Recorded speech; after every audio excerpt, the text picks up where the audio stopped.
skeptic argument, the blood stains are too neat.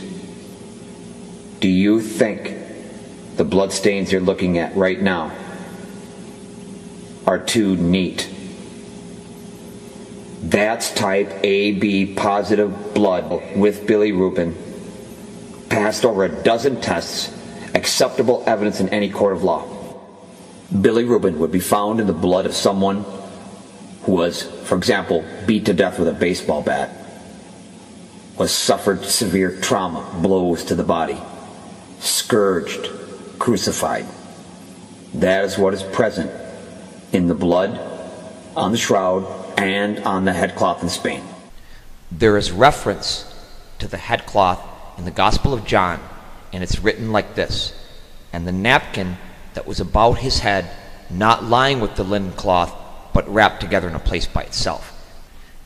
During the course of this presentation, I'm showing you both the positive and the negative image of the Shroud of Turin with the headcloth applied. I'm doing this so you can see it from both angles. And as you're seeing right now, I'm switching now to the negative side. That's the negative image of the shroud. And again, I'm doing this only so that you can see it from both angles, not just using special effects to dazzle you. But I want you to be able to see this up close and personal, and most importantly, so you can see it with precision, accuracy.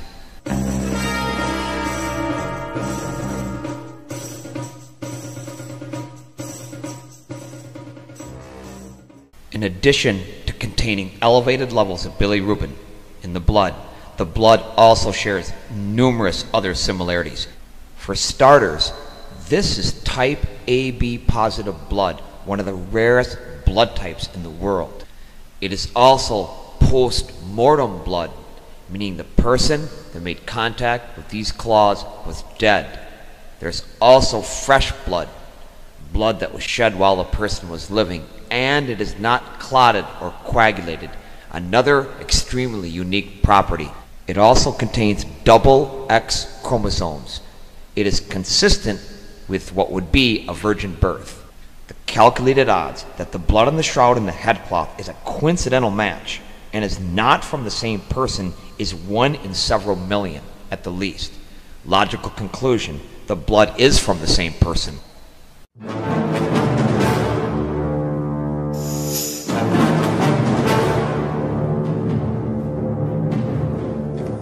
Bear in mind also that in cases of violent death, the blood will not clot or coagulate. This is another point made by the skeptics, that the blood would have clotted or coagulated, not in cases of violent death. That is a forensic fact. This also gives us insight into the cause of death, which would be suffocation caused by the accumulation of fluid in the thorax owing to the inability of blood to coagulate. Also, bear in mind that the blood on the headcloth and the Shroud of Turin, the table napkin and the tablecloth, is both post-mortem blood and blood from while a person was still living. And when a person was crucified, not in all cases, but in most cases, would die of asphyxiation. That means that the lungs fill with fluid, and that person will cough up that fluid. On the headcloth in Spain, in the area where the nose and mouth of that person is pulmonary edema fluid. It is not randomly put onto the cloth. It is exactly where it would be in perfect forensic agreement. Well, if someone would have died of asphyxiation, that is exactly where it would be. That is where it is, because it's genuine. The nose in the man on the shroud measures 8 centimeters. The nose of the man who was covered in the headcloth in Spain is 8 centimeters. Identical form of chin. This is a capital murder case. This is a wrongful death case. And we want to know who that man in the shroud is. Out of respect for him, we're going to give him a name. And he deserves that. In the same way, if this was your father, or if this was your mother or brother or sister, husband or wife, son or daughter, then we want to give that person the respect of doing a thorough investigation and give a name to this person. And we know who this is.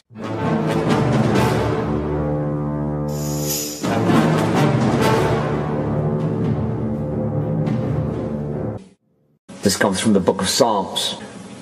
I am poured out like water, and my bones are all out of joint. My heart is like wax. It is melted within me. My strength is dried up.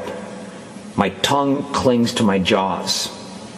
You have brought me to the dust of death. The congregation of the wicked has enclosed me.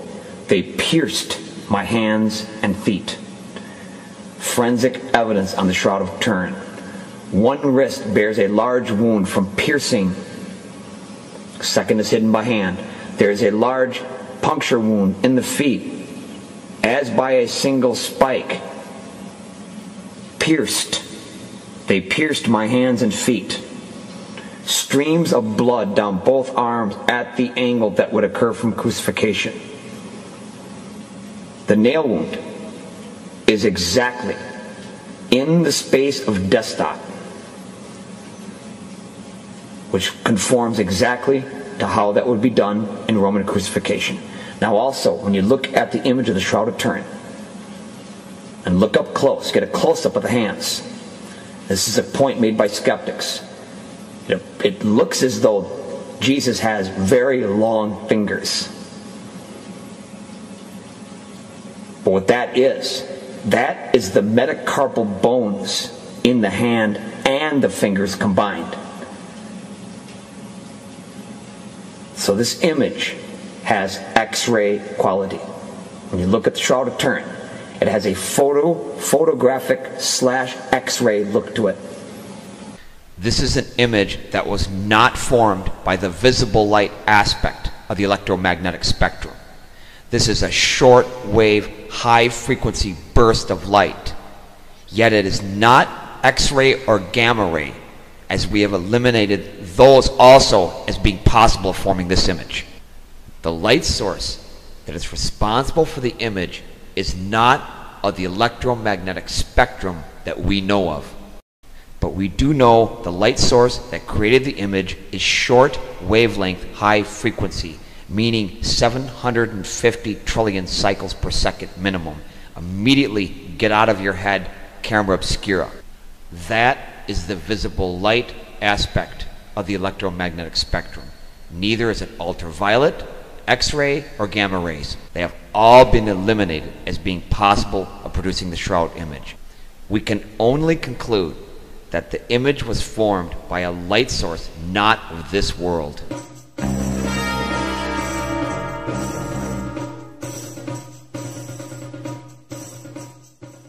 And bear in mind, also, on the Shroud of Turin, the blood stains are underneath the image, which are two separate events. The blood stains first, the image comes secondary, which also agrees with Scripture.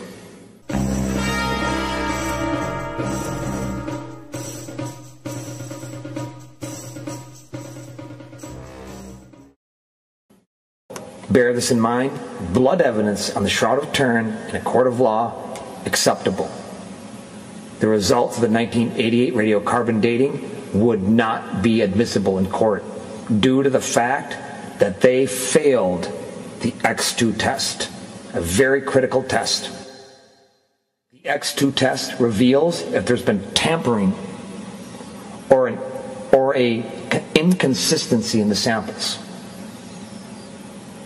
And that's exactly what you have going on in the 1988 radiocarbon dating.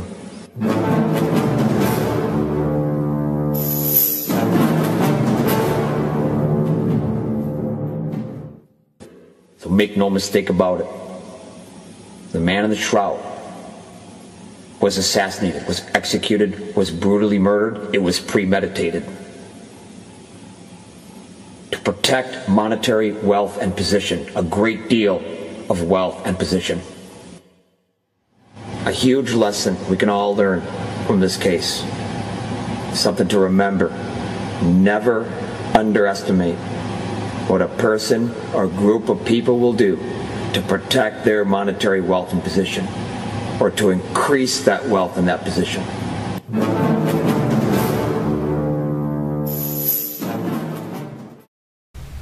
catching on yet? Can you see how easy it is to play the skeptic game? All you got to do is plant seeds of doubt. Doubt and uncertainty. The two emotions blend and becomes fear. It's like a mathematical equation. Doubt plus uncertainty equals fear. And the wolf sitting at the top of the hill knows how to play that game well, because it keeps you predictable. You rule by fear. Makes for a good tax base. And ultimately become like a human mushroom, a mushroom employee, fed bullshit and kept in the dark. This is your chance to come into the light. This is the only image in the world that contains precision, 3D information, terrain map-like information, precision math accurate to the millimeter. It is also the only image in the world that has color reversal, as in a photo negative, mirror horizontal effect, and 3D information. We can debunk any imitation, forgery of the Shroud in less than 60 seconds under a VP8 analyzer. If you are not aware of the fact that a nuclear bomb was detonated over Hiroshima, and you came across this image, which is one of the victims, whose shadow image was reflected on the wall, and at the moment of the nuclear detonation, that flash of white light caused the shadow image to remain on the wall. If you were not aware of this fact, you would probably think this was a man-made work / painting, but it is not. And like the Shroud of Turin, these images from Hiroshima were also formed by a short-wave burst of light oscillating at extremely high frequency, more of a result of light than of heat. This gives us some insight into the Shroud of Turin. That's a real person whose image was burned / embedded into that cloth as a result of a flash of bright light / radiation, of which we know is more of a result of light than heat. But it gives us some insight into how this is actually possible. And we can clearly see by looking at this man, whose reflection, shadow was cast upon the wall. If you expose it to a powerful enough light, it will cause the image to embed, in this case was into wood. And in the case of Jesus of Nazareth, his image is reflected into the linen. And when his reflected image was exposed to the shortwave burst of light, it caused his image to remain in the linen. And the man whose image we see in Hiroshima was formed in a very similar manner. So we know scientifically that this is possible. So we want to break out of that stone knife and bearskin thinking of paint or pigment, camera obscura, or imprint. The image was not formed in that way. If we didn't know that this image was formed by a shortwave burst of light, there would be skeptics saying that's not a real person. Look at the ladder's not straight. His head is too small. His arms would be up in the air. He's too tall. The shadow color is too dark. A real shadow isn't that color, so that can't be a real person. You could hire a scientist and have him find a microscopic trace of black ochre on that wall, and then have him declare to the world that this was a hoax and a painting. Can you see how the BS is played? Do you see what they're doing with the Shroud of Turin? You could do the same thing with this image here of the man from Hiroshima and just rip it apart. You could come up with a letter from a dead witness saying it was painted on that wall for a tourist attraction. It doesn't seem possible that that could be formed by a shortwave burst of light and radiation, but yet it is. And the image that we see on the Shroud of Turin is a genuine person and is just as real.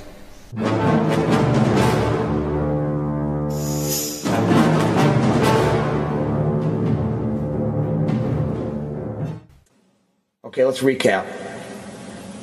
The headcloth in Spain and the napkin that was about his head, not lying with the linen clothes, but wrapped together in a place by itself. That is the Sudarium of Oviedo. that is in Spain. It has been authenticated as being the cloth that wrapped the head of Jesus of Nazareth. Authenticated by the country of Spain. That was in 10th century. And we know that that cloth is an identical match, is the same cloth that wrapped the head and the person in the Shroud of Turin. And the reason that John uses the word napkin is because it literally is a napkin. It is a table napkin. And the Shroud of Turin is what? A tablecloth. Scientific and medical studies prove this was the same covering for the same man whose image is on the shroud. Patterns have been extensively mapped to enable researchers to compare markings and measurements with the Shroud of Turin. Measurements, calculations, digitalized photos, and other forensic evidence indicate the headcloth covered the same head on the Turin shroud. Type AB positive blood with bilirubin on the Shroud of Turin, on the headcloth in Spain. Same pollen, same blood. The fabric is the same thickness and same threads per surface unit. So that means whoever wove that cloth, the tablecloth, also did the table napkin. The table napkin and the tablecloth go together.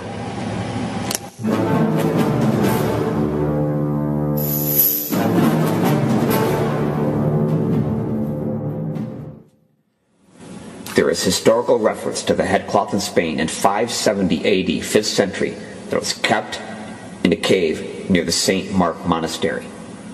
And in 616, 6th century, was taken out of Israel through North Africa and into Spain. And the pollens on the headcloth are from Israel, North Africa, and Spain. So the headcloth has been in Spain since 6th century. It's never been moved. On March 14th, 1075, 10th century, the King of Spain authenticated the headcloth, the Sudarium of Oviedo, as being the property of Jesus of Nazareth. Officially authenticated by the country of Spain, by the government, not by a church. And whether he knew it or not, at that same moment, the Shroud of Turin was also authenticated in 10th century. 1075. So the Shroud of Turin was authenticated in 10th century, 1075.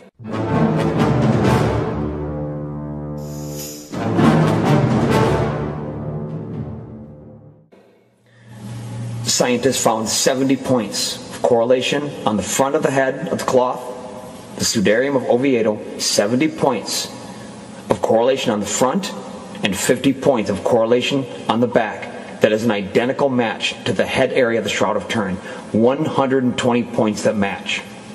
Also found on the headcloth was pulmonary edema fluid.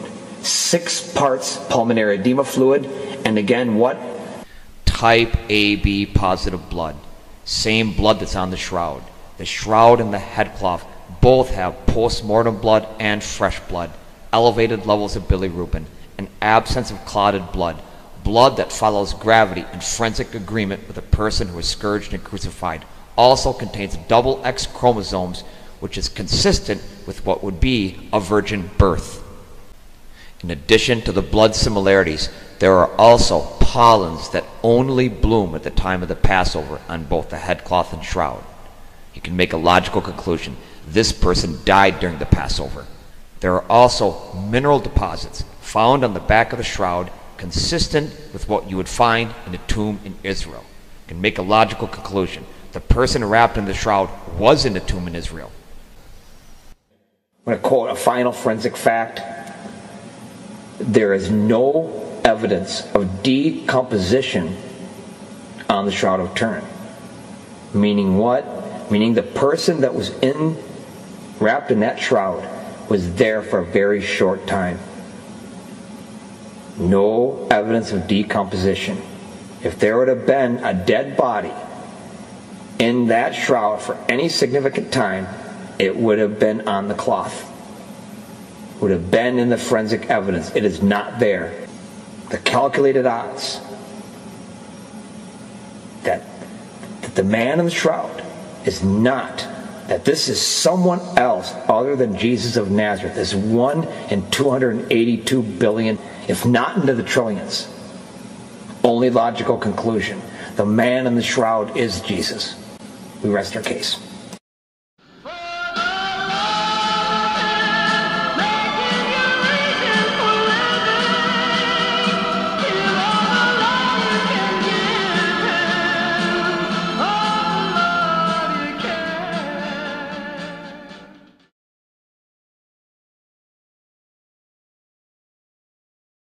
There is no promise of tomorrow.